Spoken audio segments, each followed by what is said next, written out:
नमस्कार. मी प्रसाद मैड, पत्रकार, राहुरी.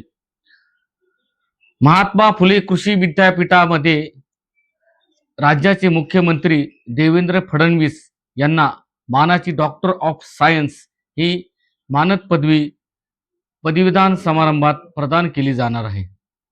आता याचा आपण थोडा इतिहास पाहता 1969 साली स्थापन झालेल्या विद्यापीठाकडून 1977 पासून वेगवेगळ्या कृषी क्षेत्रात कार्य करणाऱ्या मान्यवरांना मानद पदवी देण्याची प्रथा सुरू झाली आहे.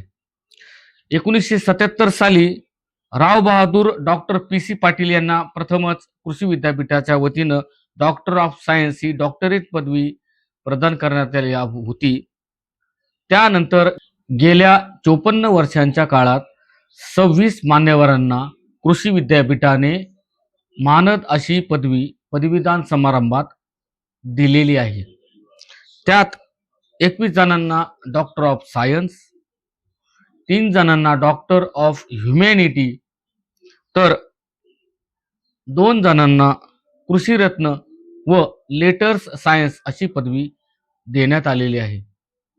यामध्ये मान्यवरांचं नाव घेतलं तर साधारणतः 1979 साली प्रवरा साखर कारखान्याचे संस्थापक व आशिया खंडातील पहिल्या साखर कारखान्याचे संस्थापक डॉक्टर विठ्ठलराव विखे पाटील यांना, त्यानंतर राहुरी तालुक्याचे भाग्यविधाते राहुरी साखर कारखान्याचे संस्थापक डॉक्टर दादासाहेब तनपुरे आणि 1992 साली आप्पासाहेब पवार यांना, त्यानंतर 2021 साली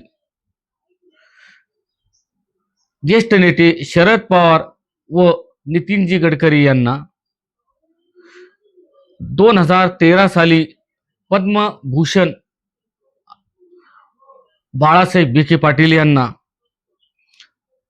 तर 2024 मध्ये राधाकृष्ण विखे पाटील अर्थात आता सध्या पालकमंत्री आहेत यांना ही पदवी देण्यात आलेली आहे.